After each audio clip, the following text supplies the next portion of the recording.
झाली कशी फुलपाखरी एक कळी तुला जुनी झाली कशी फुलपाखरी। हाय, मी केतकी माटेगावकर। गणपती अतिशय आवडता सण आहे माझा, कारण लहानपणापासूनच मी बघत आले। आमच्या घरात माझे आजोबा अतिशय उत्तम मूर्तिकार होते आणि ते अतिशय उत्तम मूर्त्या तयार करायचे आणि मंडळातले गणपती जसे मोठे असतात, खूप प्रचंड मोठे, तसे आमच्या घरी आम्ही बसवायचो। आणि त्याच्यानंतर म्हणूनच म्हणजे माझे बाबा, माझे काका या सगळ्यांनाच ती आवड आहे, म्हणून आमच्या घरी सुद्धा अतिशय मोठा गणपती आम्ही बसवतो। आणि दरवर्षी पेणला जाऊन मी आणि माझा बाबा गणपती आणतो, 1 महिना आधी जाऊन आणतो आणि खूप थाटामाटात त्याला असं सजवतो, खूप छान डेकोरेशन करतो, मोदक, काय पंचखाद्य असं सगळं नैवेद्य म्हणून दाखवतो। आणि गणपतीच्या वेळेस कार्यक्रम पण खूप असतात, तर गणपतीची गाणी पण आम्ही तेव्हा नवीन नवीन बसवतो आणि गातो। अजून सांगायचं म्हणजे मी लहान असताना बाबा, मी, आई असे सगळे रात्री 12 वाजेनंतर देखावे बघायला जायचो। आणि तेव्हा असं म्हणजे मी खूपच लहान होते, 2री 3रीत वगैरे असेल मी, आणि मी अगदीच लहान असल्यामुळे मी टाचा उंच जरी केला तरी सुद्धा मला गणपती दिसायचे नाही।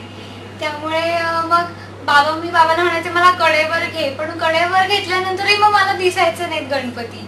मग शेवटी बाबा मला मग मी त्याच्या खांद्यावर बसून मग सगळे देखावे बघितले आहेत। आणि असं ठरवून म्हणजे दरवर्षी असं आमचं दरवेळेस शक्य होतं असं नाही, पण एकदा एक दिवस असा ठरवायचा आणि सकाळी घरातनं बाहेर पडलं की कॉलनीतल्या गणपतीपासनं असे सगळे गणपती बघत जायचे आणि एका दिवसात 21 गणपतींचं दर्शन करून यायचं, असं ठरवून आम्ही तसं करायचो।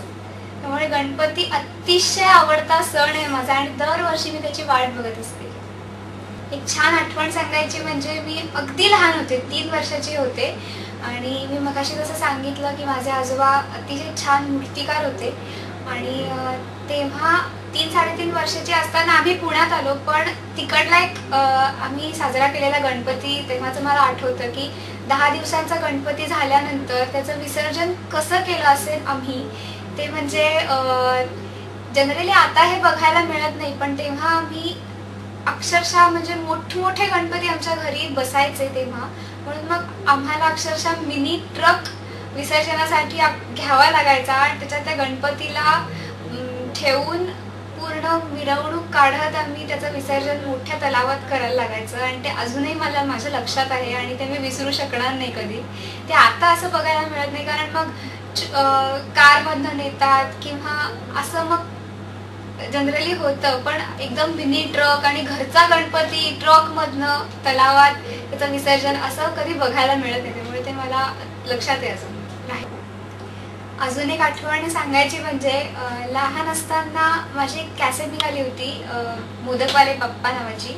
त्याच्यामध्ये फक्त गणपतीचीच गाणी होती, बालगीतं होती, म्हणजे लहान मुलांनी गायलेली। त्याच्यात मी पण 2 गाणी गायले होते आणि त्याच्यातलं एक गाणं होतं, किती वेळा सांगितलं हो बाप्पा तुम्हाला, इतकं गोड खाऊ नका जपा जीवाला।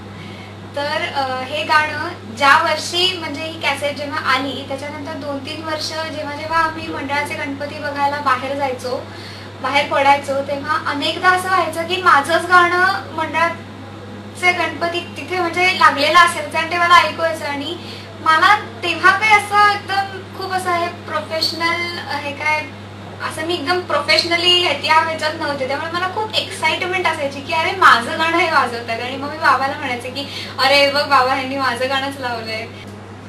तर ही आठवण माझ्यासाठी अतिशय छान आहे, म्हणजे की तेव्हा मला खूप मजा वाटायची, पण आता कुठेतरी असं कधी कधी असं वाईट वाटतं की आता रेकॉर्डिंग्समुळे, शूटिंगमुळे किंवा कार्यक्रमांमुळे दरवेळेस गर्दीत जाणं शक्य होत नाही, कारण आवाजाला जपायचंही असतं आणि बिझी शेड्यूलमुळे कधी कधी होत नाही। पण आता मी आता जसं लहानपणी जसे हे 2 कॅसेट आता निघाल्या तशाच आता 1-2 फिल्म्समध्ये मी काम केलं आहे, शाळा आणि आरोही. ते लवकरच रिलीज होतील आता आणि आय थिंक गणपतीच्या दरम्यानच रिलीज होणार आहेत सप्टेंबरमध्ये. तर मी असं समजते की गणपती बाप्पांनी मला दिलेला एक आशीर्वाद मी हा समजते. ह्या वर्षीचा जो गणपती आहे तो मी ऑलरेडी आम्ही बाबाबरोबर जाऊन आणलेला आहे पेणहून आणि बाल गणेश आहे यावर्षी आणि मोठी छान मस्त मोठी मूर्ती आणली आहे. आणि दरवेळेस आम्ही जो गणपती आणतो तेव्हा असा एक मागे विचार असतो की आता हा गणपती असा आहे तर ह्याच्या मागे डेकोरेशन कसं असावं. तर यावर्षी बाल गणेश आहे म्हटल्यानंतर त्याच पद्धतीचं डेकोरेशन मी करायचं ठरवलंय.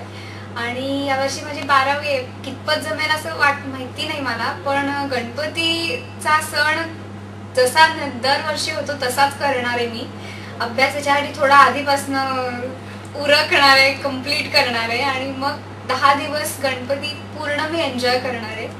आणि बाल गणेश आहे तर त्याची आठवण त्यामुळे मला एका गाण्याची झाली बालगीताची, ते मी थोडंसं ऐकवते.